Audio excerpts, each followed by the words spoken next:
Well, hello. Happy Tuesday. Who else is being affected by the time change today? I was fine yesterday and Sunday, but I'm feeling it today. I'm sure I'm not the only one.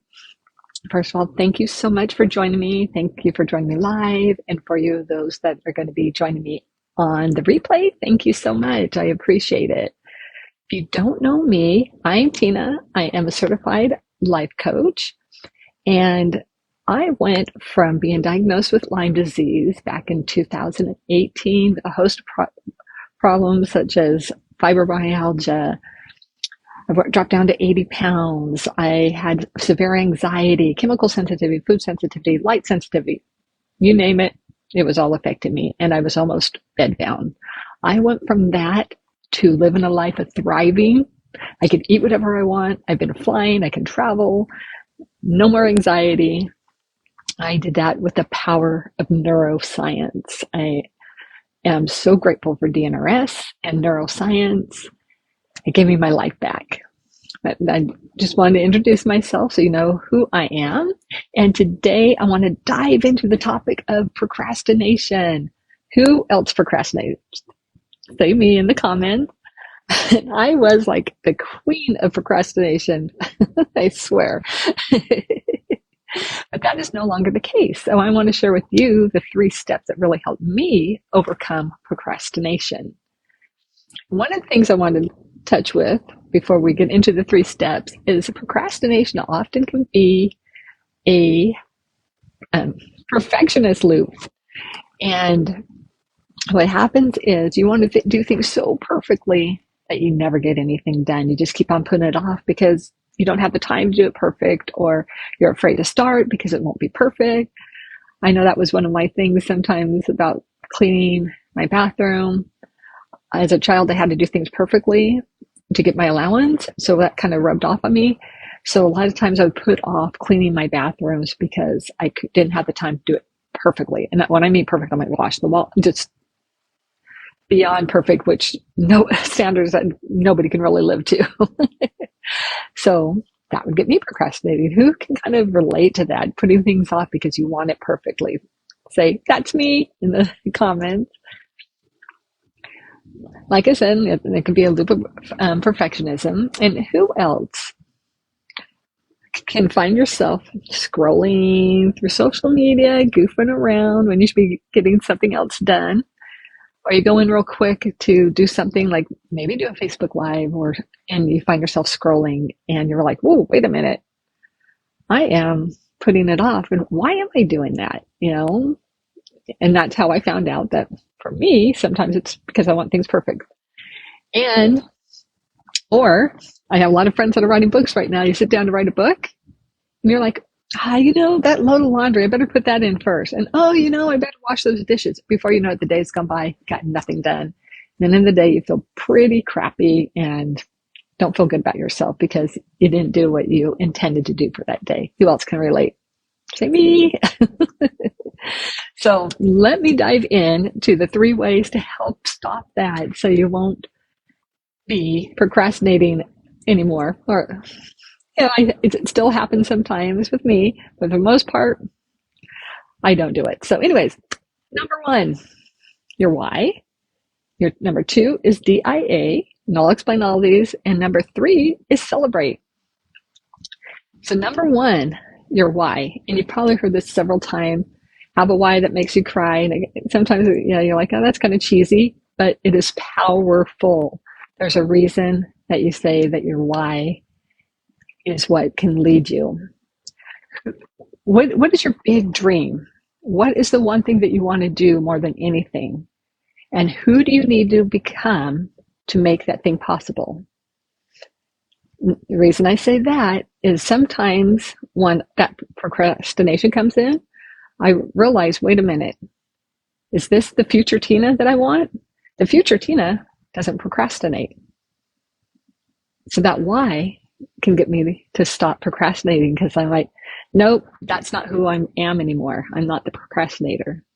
And one that you feel so driven to do, that will also get you to stop the procrastination.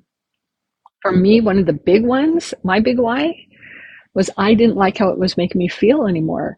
Day after day, putting things off, I would feel so bad about myself at the end of the day. I was thinking, the thoughts that come in, you're a loser, you'll never get your dreams. And I did not like that feeling anymore. So it's like, I am not going to do this anymore. I am going to do things for me and make me feel better. And what I noticed when I started doing the things, I would feel so good at the end of the day that I wanted that feeling. So that became my why, because I wanted to feel good at the end of the day, to check things off, and like I did it. And it just kept on like the rock rolling down the hill, just one thing led to another. And it really helps me not procrastinate. So number one is the why. And number two is DIA. DIA stands for decide in advance. And for me, it also means do it anyway, no matter how you feel. So decide in advance. For me, I have my planner, and there's a daily 3 that I really want to get done. And that's what I decide in advance. These are the 3 things I'm going to get done, no matter what, unless there's an emergency, of course. But I'm going to get those done. I have decided in advance that's what I'm going to do. And the reason I say do it anyway, regardless how you feel. I know that I've done so many excuses. Who can relate when you're like, I didn't get much sleep last night. Maybe I'll do it tomorrow. The excuses. Say me, if that's you. Well, one of the things I had to do when I was recovering was to act better than you feel is what it's called. Do it no matter how I felt. And that's how I started getting my life back. And my clients, the same thing. When they started doing it anyways, deciding in advance that I had clients that would, let's say they were going to go hiking with a friend. And next coach would go, I didn't go, I just didn't feel like it. And so I talked them about acting better than you feel. And once they started doing that, she started hiking. And she came back to me like, I am so grateful that you taught me this, because I did go on that hike and I was so happy I did. And she kept on doing it and doing it. That's a big key to her recovery. Even this morning, I had plans to go for a walk, but it was kind of drizzly outside. And I was like, my brain was trying to make excuses for me to not go. But I did it anyway. And it was drizzly. And I was so happy I did, because it's invigorating to walk in the rain. And I got to see some egrets and a lot of wildlife, heard the birds singing. And it filled my heart, because being out in nature just fills with my soul. And I'm so grateful I did. So number 2, do it anyway, decide in advance. Number 3 is celebrate. Celebrate when you do it. When you do, like I said, I usually do the 3 things that I want to get done that day. When I get one done, high five yourself. Yes, you did it. And do the next one and the next one. And then after you get all 3 done, have a bigger celebration. Maybe dance for 5 minutes, or go for a walk, have a cup of tea and relax for a little bit. Celebrating gives you a dopamine hit that will make you want to do it again and again and again. And it tells your brain that you're safe to do the things you need to do. It's safe to do the hard things. It teaches your brain it's safe to do the hard things when you continuously do it, and you get that dopamine hit.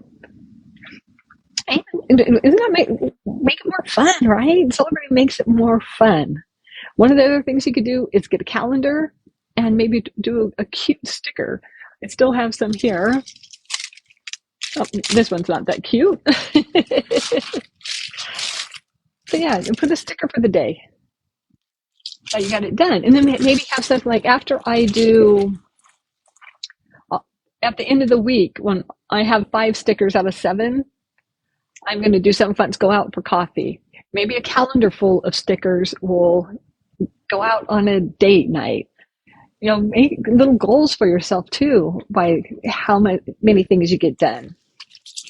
And it makes it kind of fun. And maybe you're going to go on a trip. So many stickers will be a trip. Just keep it fun, light, And save the big things for when you do a lot of things. Because if you keep on doing big things and it's a little too much, and then when you do have the big things, it's like, oh, now what do I do to celebrate? So, yeah. So like I said, oh, and I have the bonus one is to have an accountability partner. And that could be a buddy or a coach, somebody that will hold your feet to the fire.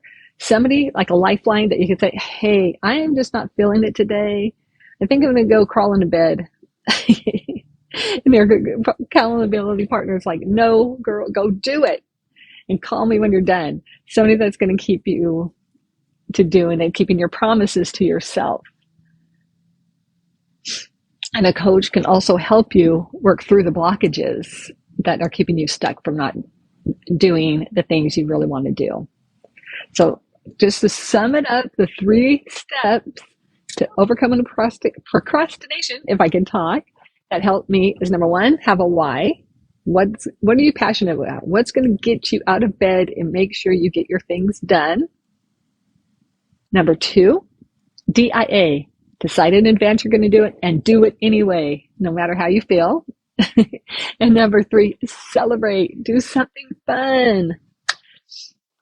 So thank you so much for listening to me and being on here live. If you have any questions, let me know.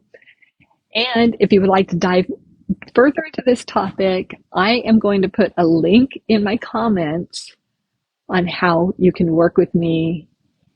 And not how you, it'll be a link in the comments to schedule a strategy call with me to go a little bit dive a little bit deeper in what's holding you back.